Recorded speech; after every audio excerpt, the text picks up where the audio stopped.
Hello friends, welcome to my YouTube channel. हम पढ़ने वाले हैं टाइप्स ऑफ द वेरिएबल्स। ठीक है, हमने इसकी अगली वाली वीडियो में वेरिएबल क्या है और उसके कितने टाइप है ये पढ़ा हुआ था।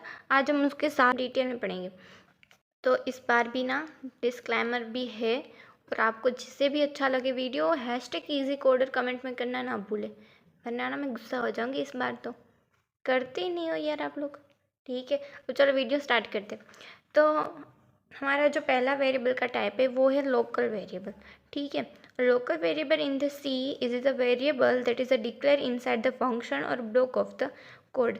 ये कहाँ पे डिक्लेयर होते हैं? वो हमारे फंक्शंस में डिक्लेयर होते हैं या फिर हम हमारे मेन पार्ट में मेन फंक्शंस के अंदर इसे डिक्लेयर करते हैं। ठीक है, its scope is limited to the block और functions in which it is declare. ठीक है, इसका ना जो स्कोप है वो लिमिटेड है। ठीक है, जो हमने कोई फंक्शन में इसे डिक्लेयर किया है तो वो फंक्शंस के लिमिटेशन में रहेगा। हमारा फंक्शन क्लोज ख़त्म हो गया, उसके बाद हम इसे ना यूज़ नहीं कर पाते। ठीक है, इसका जो स्कोप है वो हमारे फंक्शन तक या जिस ब्लॉक में लिखा हुआ है उस ब्लॉक तक ही है।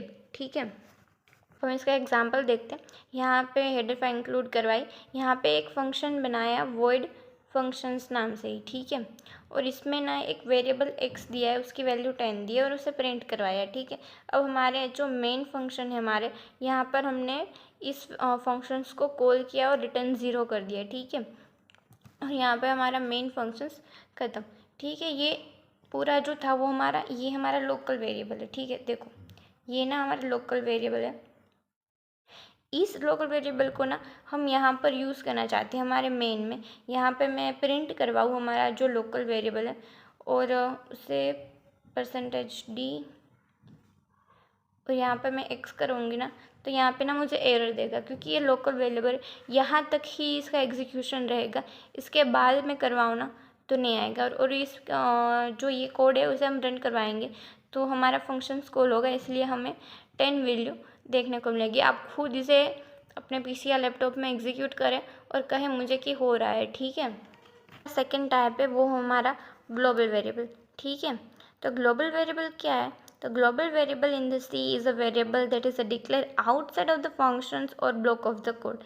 ये ना हमारे फंक्शन के अंदर नहीं, फंक्शन के बाहर को डिक्लेयर होता है। ठीक है, और इसका स्कोप ना हमारे पूरे प्रोग्राम में हम इसे कहीं भी यूज़ कर सकते हैं।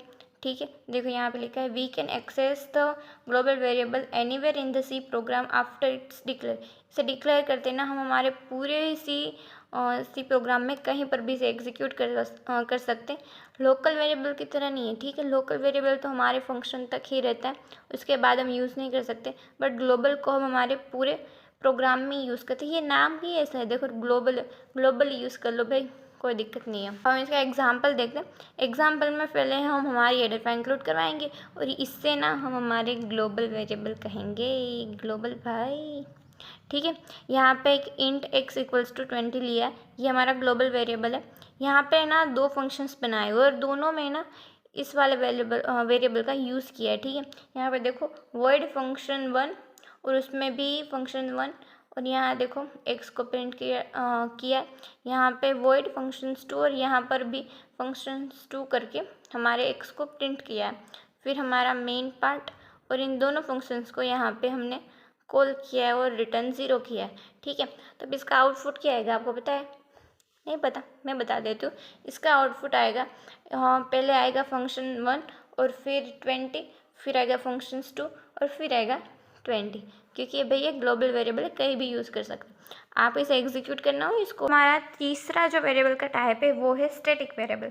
स्टैटिक वेरिएबल क्या है? Static variable in the C variable that is a define using the static keyword. इसका ना अलग ही फंदा है। देखो इसमें ना हमें ये वाला कीवर्ड यूज़ करना पड़ता है। लोकल और ग्लोबल में ऐसी कोई दिक्कत नहीं आती, विदाउट कीवर्ड्स के ये चल जाते हैं। और इसमें ना हमें स्टैटिक कीवर्ड देना होता है। It can be define only once in the C program. इसे हम ना एक ही बार डिफाइन कर सकते हैं। और it's scope it's depend upon the regions where is declare. जो हमें इसके ना रीजन्स पर डिपेंड करता है कि ये कहाँ तक चलेगा। ठीक है, जब हमने कोई फंक्शन में बना दिया स्टैटिक तो फंक्शन तक ही रहेगा। हमने पूरे ग्लोबली बना दिया तो हमारे पूरे प्रोग्राम में चलेगा। ठीक है, the default value of the static variable is 0। इसकी डिफ़ॉल्ट वैल्यू 0 है। अब मेरा एग्जाम्पल देखेंगे, और एग्जाम्पल ना आप सारे एग्जीक्यूट करेंगे बस, और कुछ नहीं, तो ही समझ में आएगा, ज़्यादा समझ में आएगा, ठीक है। तो एग्जाम्पल क्या है, पहले हमारी हेडर फाइल इंक्लूड करो, फिर यहाँ पर ना फंक्शन बनाया है।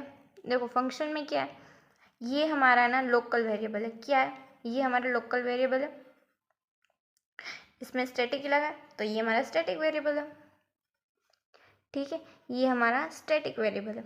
यहाँ पे जो हमारा local variable x equals to 10 दिए, और यहाँ पे जो हमारा स्टैटिक वेरिएबल है उसमें मैंने इंट y इक्वल्स टू 30 दिए, और यहाँ पर ना दोनों में 10 इंक्रीमेंट किया है, ठीक है। और फिर यहाँ पे प्रिंट किया है लोकल %d और स्टैटिक x और y, ठीक है, प्रिंट किया है x और y। अब हम ना इस फंक्शंस को ना एक ही बार कॉल नहीं करवाएंगे। चलिए देखते हैं कितनी बार करवाते हैं फिर। तो यहाँ पे हमारा मेन पार्ट आ गया। यहाँ पर हमने ना पहली बार हमारा फंक्शंस कॉल किया, सॉरी ये तो मैसेज है, ठीक है। यहाँ पे लिखा है फर्स्ट कॉल, यहाँ पे हमने हमारा फंक्शंस पहली बार कॉल किया, फिर यहाँ मैसेज लिखा है सेकेंड कॉल, फिर फंक्शन कॉल किया, थर्ड टाइम मैसेज लिखा, फिर थर्ड टाइम कॉल किया, फिर रिटर्न 0 कर दिया। चलो 3 बार इसे हम कॉल करने वाले हैं, और आउटपुट काफ़ी ज़्यादा इंटरेस्टिंग होने वाला है। देखिए आउटपुट क्या आता है। देखिए इसका आउटपुट क्या होगा, जब हमारे फंक्शंस को पहली बार एग्जीक्यूट करेंगे तो लोकल और स्टैटिक वेरिएबल की वैल्यू क्या होगी, जो हमारे लोकल वेरिएबल है उसकी वैल्यू थी, बराबर, उसमें हमने इंक्रीमेंट करवाया तो 30 हो गई। फिर हमारा स्टैटिक वेरिएबल की वैल्यू 30 थी, एक बार इंक्रीमेंट करवाया 14 हो गई। ये तो पहली बार में समझ आ जाता है, ठीक है। फिर हमने सेकेंड कॉल करवाया, उसमें हमारे लोकल वेरिएबल की वैल्यू इंक्रीमेंट होकर 30 आ गई, क्योंकि 20 थी और 10 इंक्लूड करवाए। बट देखो हमारे जो स्टैटिक वेरिएबल है उसकी वैल्यू ना 10 प्लस इंक्लूड होके आई है, ठीक है, समझ रहे हो।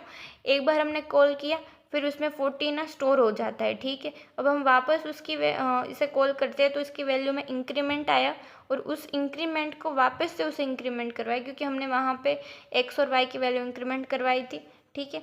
अब थर्ड टाइम आता है तो यहाँ पे 60 आ जाता है, ठीक है, यहाँ पे 30 और यहाँ पे 60। तो इस वाले प्रोग्राम को ना आप ज़रूर एग्जीक्यूट करना, ठीक है, खुद से लिखो भाई, और याद रहता है, एग्ज़ाम में ही काम आएगा तुम्हें भी।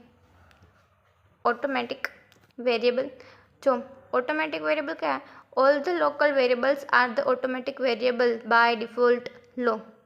हो गया, ये लोकल वेरिएबल ही ऑटोमेटिक वेरिएबल है, फिर क्यों अलग से दे रखा है भाई तुम लोगों ने भी क्या। There are also known as a auto variable, इसे हम ऑटो वेरिएबल भी कह सकते हैं।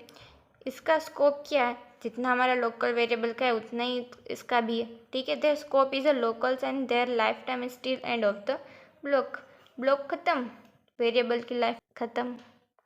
We can use the auto keyword to define the auto variable, auto keyword का यूज़ होता है भाई इसमें। उसमें क्या होता है, हमारे स्टैटिक वेरिएबल में स्टैटिक कीवर्ड का, ऑटोमेटिक वेरिएबल में ऑटो कीवर्ड का यूज़ होता है। Default value of the auto variable is a garbage value मिलती है, जितनी बार इसे वैल्यू डिक्लेयर ना करके इसे यूज़ करते हैं ना, तो इसकी वैल्यू ना गार्बेज मिलती है। करना एक बार ट्राई, तुम खुद बताना मुझे कि हो रहा है या नहीं हो रहा है, ठीक है। और इसका एग्जांपल देखते हैं। पहले हमारी हेडर फाइल इंक्लूड करवाए, यहाँ पे एक फंक्शन बनाया है, ठीक है।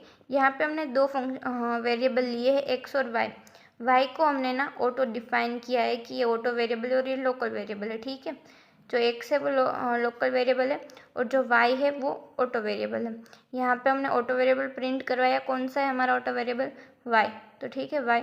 तो इसमें हमें यहाँ पे हमारा मेन आ गया, और मेन में हमने ये फंक्शन कॉल करवा दिया, ठीक है, और फिर रिटर्न 0 करवाया। अब इसका आउटपुट क्या होगा कि हमारे जो ऑटो वेरिएबल है उसमें हमने 20 दे रखे थे, तो 20 आएगा, ठीक है। हमारा आता है पांचवा और लास्ट टाइप, वो है एक्सटर्नल वेरिएबल। ये क्या होता है, ठीक है, ये ना इसका यूज़ ना काफ़ी अच्छा है, हम डिक्लेयर करेंगे और दूसरी फाइल में इसका यूज़ करेंगे, ठीक है। The external variable in the C can be a share between the multiple C files. इसका हम क्या कर सकते हैं, हम इसे शेयर कर सकते हैं मल्टीपल सी फाइल्स में, ठीक है। एक फाइल से दूसरी फाइल में इसका डेटा हम शेयर कर सकते हैं। We can declare in the external variable using the extern keyword. इसमें कौन सा कीवर्ड यूज़ होता है, एक्सटर्न कीवर्ड यूज़ होता है। Their scope is a globals and their exist between the multiple C file. यार इसका तो ग्लोबल ही रहना है, क्योंकि हमें सारी फाइल में चाहिए, तो इसका जो स्कोप है वो ग्लोबल रहने वाला है, ठीक है। यहाँ पे ना एक एग्जांपल लिया, यहाँ पे हमें ना 2 फाइल बनानी पड़ेगी। पहली जो हमारी फाइल है वो है myfile.c। यहाँ पे हमने जो हमारा वेरिएबल एक्सटर्न है उसे डिफाइन किया है, ठीक है। यहाँ पे एक्सटर्न फिर इंट x इक्वल्स टू 10, ठीक है, ये हमने यहाँ पे डिक्लेयर किया।